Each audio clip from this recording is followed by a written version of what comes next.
Diablo 4 released in June of this year to a pretty good reception. It settled with an 86 on Metacritic and some positive impressions from the community at large, most notably the big content creators that follow both the ARPG and Blizzard scene all said pretty good things about it. First day thoughts. First impressions of the game. The game is good. The quality of the game is good. So, let's talk a little bit about Diablo 4.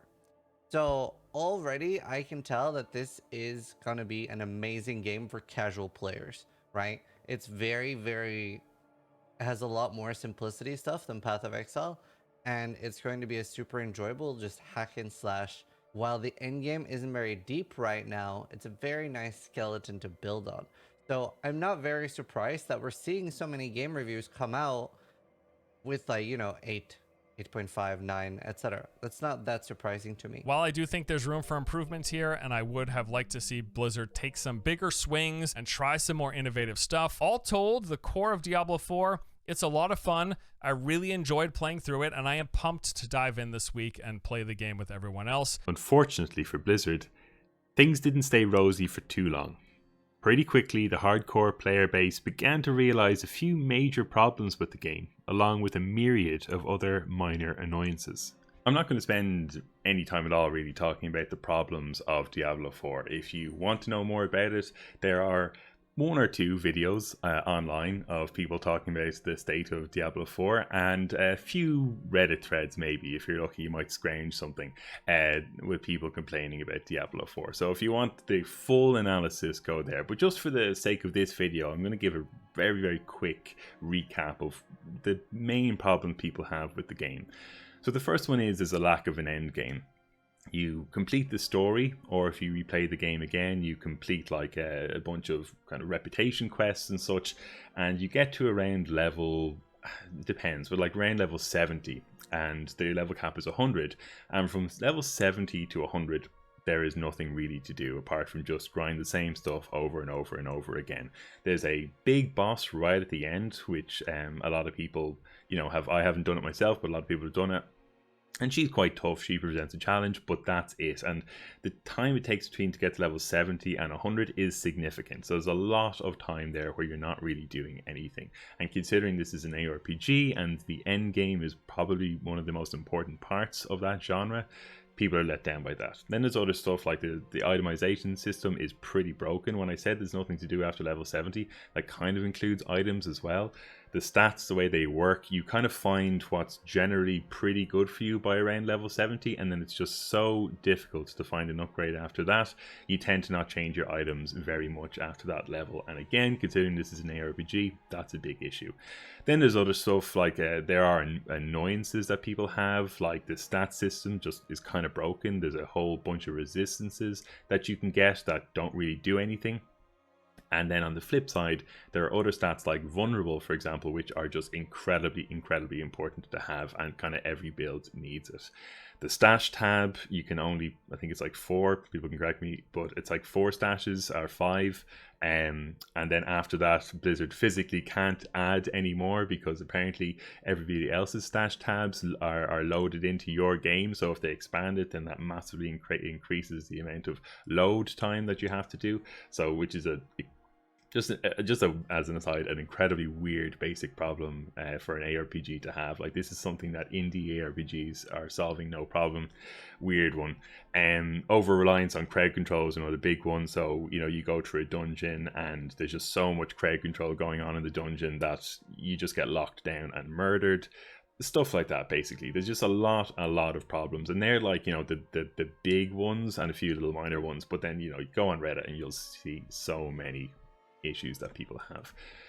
Basically, the point I'm trying to make is it left the lingering impression after people had kind of discovered all these little problems that Diablo 4 was released in an unfinished state. Despite the game selling incredibly well, seeing record-breaking sales, as we can see from Activision Blizzard's quality results, where Blizzard outlined that Diablo 4 has sold the most amount of copies in the shortest space of time than any other Blizzard game. This downturn on player opinion is a problem for Blizzard. That sounds strange, right? They've absolutely made bank off Diablo 4, so why do they care? Well, it's because of the strategy a lot of AAA developers are turning to, which is player retention. What is player retention? Okay, well, it's a simple enough concept. It means that when I play your game or when I buy your game, you try to keep me playing it. Okay, so why do companies care about this? Well, I don't work in the games industry, so instead of me kind of giving you an uneducated opinion, I'm going to give you the opinion of an industry that I am familiar with and I do work in, and that's the insurance industry. Okay, wait, don't go. Stay. Don't click that button. Stay.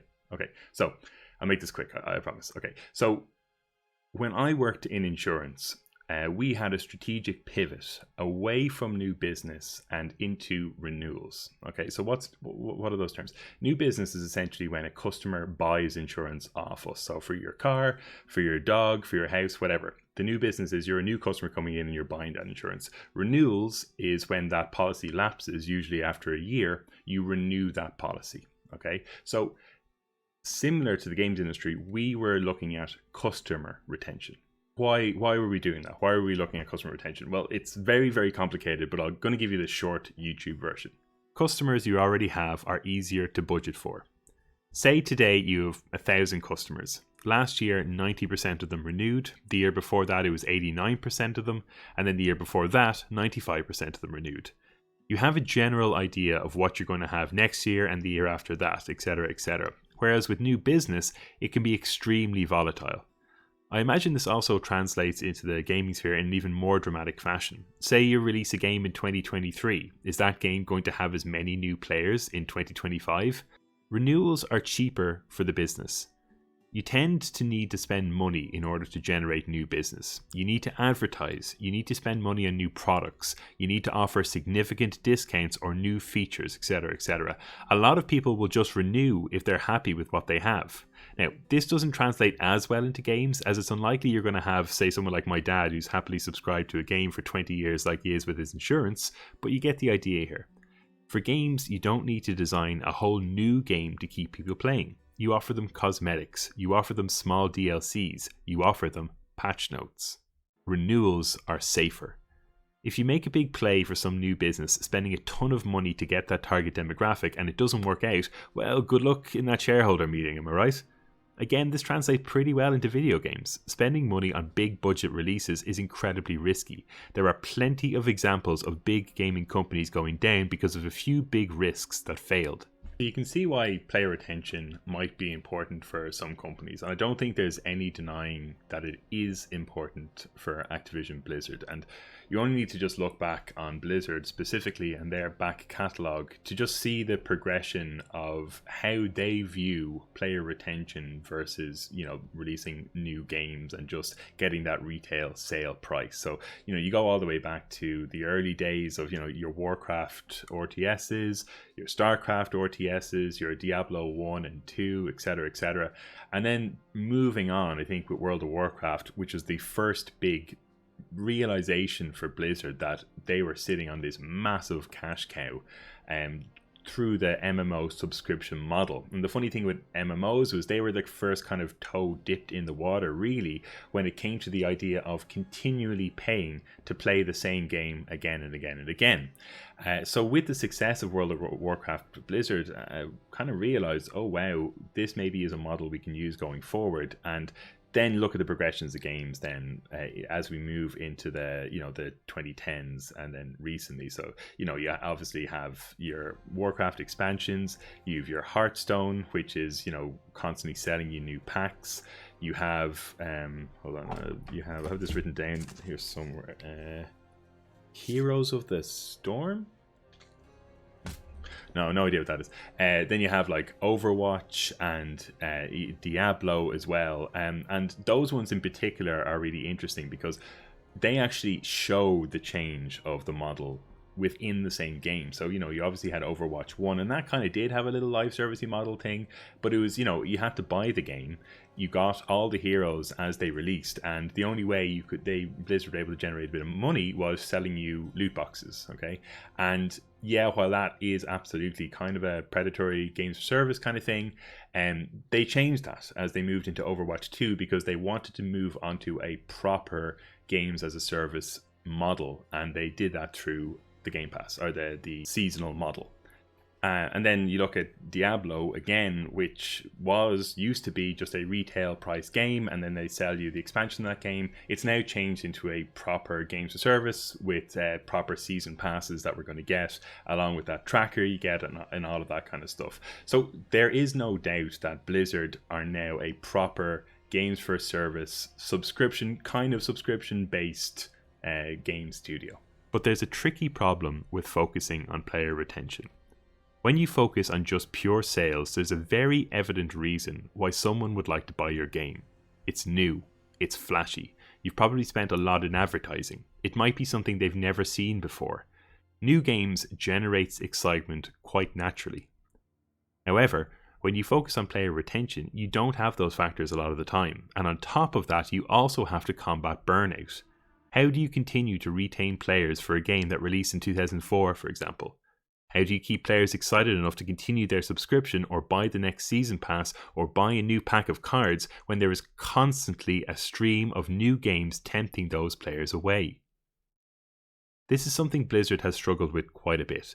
World of Warcraft makes an excellent test case here if we look at what happened to the game during 2017 to 2022, the Legion through Shadowlands expansions. There, Blizzard's answer to how do we keep playing a game from 2004 was to try and make the players think that they had to keep playing, and if they didn't, they'd fall behind. Upping the grind in the form of daily and weekly quests, various power grinds, etc. If players felt like they had to log on every day and do something, then they wouldn't let their subscription lapse.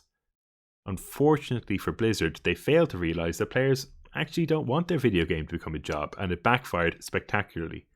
We don't get official numbers from Blizzard, but most people will agree that WoW subscriptions plummeted, and by the time Shadowlands was in full flow, some places were talking about how half the subscriber base was gone. Apparently Superdata has got numbers in WoW that are pretty rough. Interesting. So, World of Warcraft player numbers fell back to normal levels as the excitement around November's Shadowlands expansion subsided.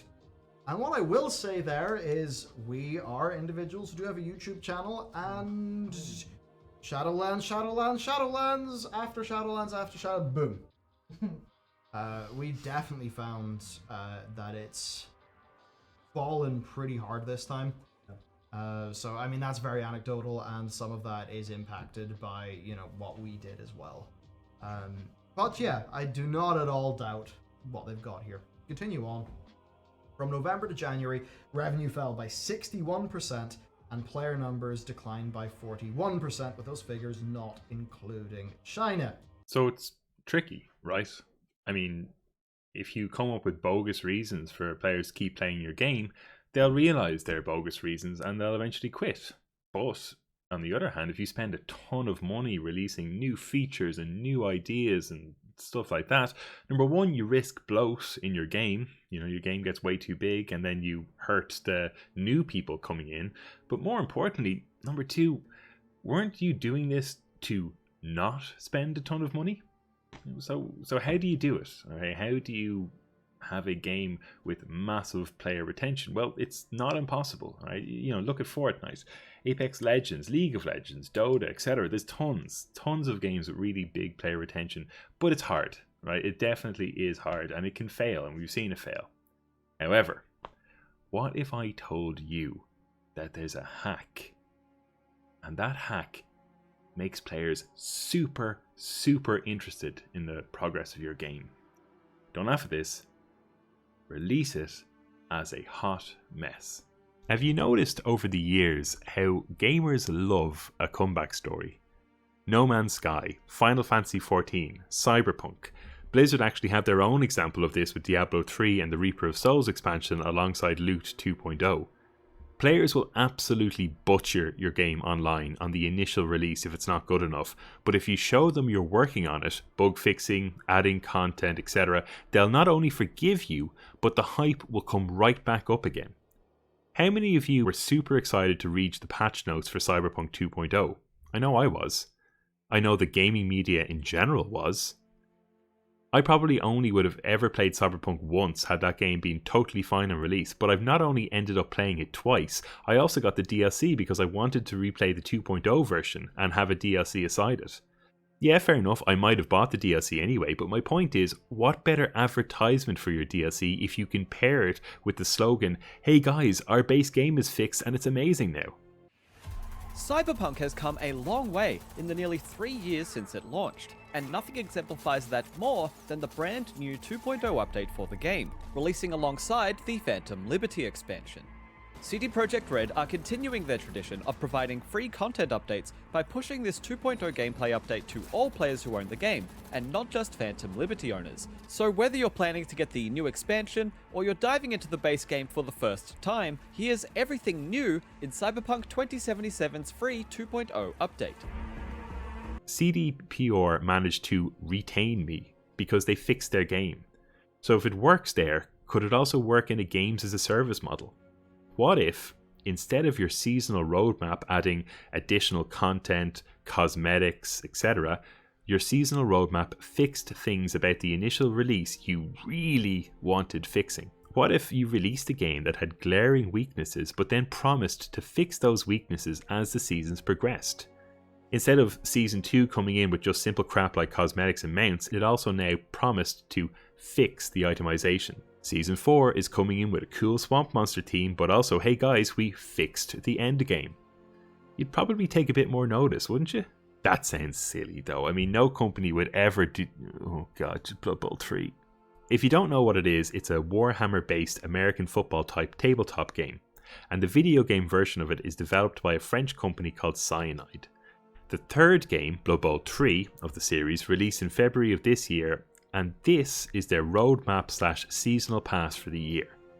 As you can see, in Season 2, you can look forward to such incredible features as resume a game after a disconnection and a pause system. In Season 3, you'll get the special rules for star players that the game should have had at launch. But now, 8 months down the line, looking back, do you know what the most hyped features were? It wasn't the new teams, it wasn't the new Blood Pass, it definitely wasn't the brand new customization. It was the pause system. It was the ability to resume a game after you disconnected. I'm not having a go with the player base here either. They knew it was a disgrace, but at the same time they couldn't help themselves. They were absolutely delighted to get that disconnect feature back. And you, Diablo playing gamers, watching this video scoffing at these poor Blood Bowl chaps, are you any different? If you saw in Season 2 that they're adding more stash tabs, wouldn't you be delighted? How happy were you to hear that you can now teleport directly into Nightmare Dungeons? When you read through the patch notes for Season 2, how much more excited were you for the things they fixed rather than the new seasonal content that they're going to add?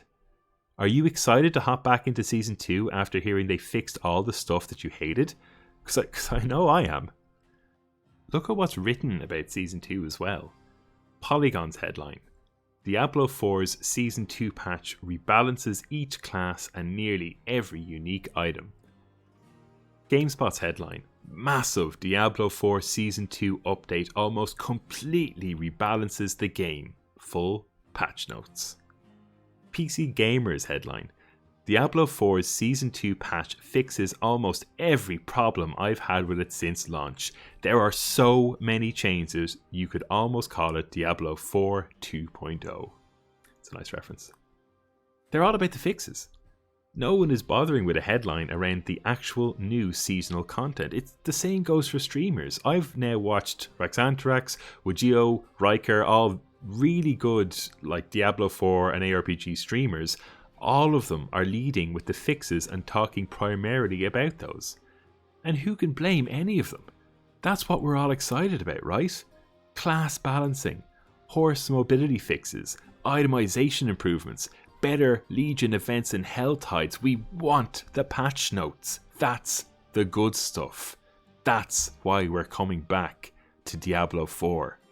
This is the point of the video where I tend to wrap up everything I've said over the last few minutes and make a coherent, cogent point that can neatly kind of end the video I'm trying to make with a final point or a final summation. But to tell you the truth, I'm struggling to do so with this one because I don't really know what it is, to be honest. Like, I think there is a very simple point that could be made, which is something like, oh, you know, Blizzard are lazy developers, Blizzard are sharks. the gaming kind of world, the releases are going to get worse and worse, and we're going to get broken games, and people are going to love them, and because they get fixed after a while, it's all going to be okay.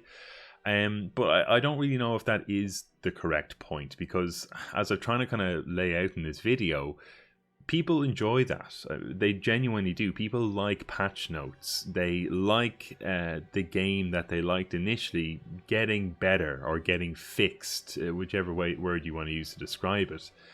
And the big examples of games that have done this really successfully, you know, your Final Fantasy 14s, your Cyberpunks, your No Man's Skies, all of those games had a core of a very good game initially that got people into them.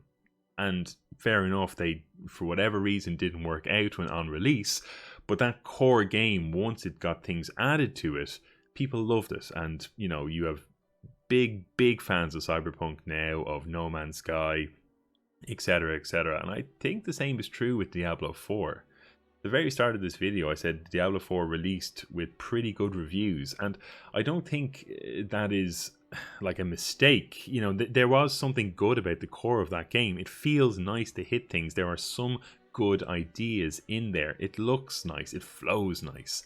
It's just all the other bits that didn't work, and only really got truly revealed once we started picking away at it, and once we spent hours and hours and hours into it. You know, there's a reason why all of these really big streamers like, you know, Kriparian and so forth said positive things about their first impressions of the game, because the first impressions were good. And first impressions, what are they if they're not feeling what the core of the game is like? So yeah, absolutely. In a way, it's kind of crap that Diablo 4 released in the state that it released in, and maybe in a year or so, people are going to love it and people are going to write amazing things about it. Maybe there is something bad about that, but I don't feel that strongly about the negativity of it to make this a Blizzard are terrible, Diablo 4 is kind of tricking you into buying it. I don't think that's the gist of that video. I think the gist of the video is this is a thing that's happening. This is a thing that we're seeing more and more, and maybe that's okay. Maybe that's just something we're going to have to get used to. The idea that when a game releases at first, these live service games, that's going to be the worst version of that game that we have. And a year's time, it's going to be much better. And maybe that's okay. Maybe that's not okay. I kind of think it's up to you to decide. But like, speaking personally, I'm going to jump into Diablo Season 2, and I'm going to probably enjoy it. And in a year's time, when we're into Diablo Season 5 or whatever, I'm going to enjoy that as well. And I don't know, that's fine, I guess. Right, thanks for watching, folks. If you like this, please give me a like. I'm a small channel, could really use a like. Send a comment, let me know if I'm a Blizzard shill or if I'm shitting on Blizzard, whatever you prefer. And yeah, check out the rest of my videos if you kind of like what you've seen here. And if you do, give me a sub. Alright, thanks for watching, folks. Bye bye.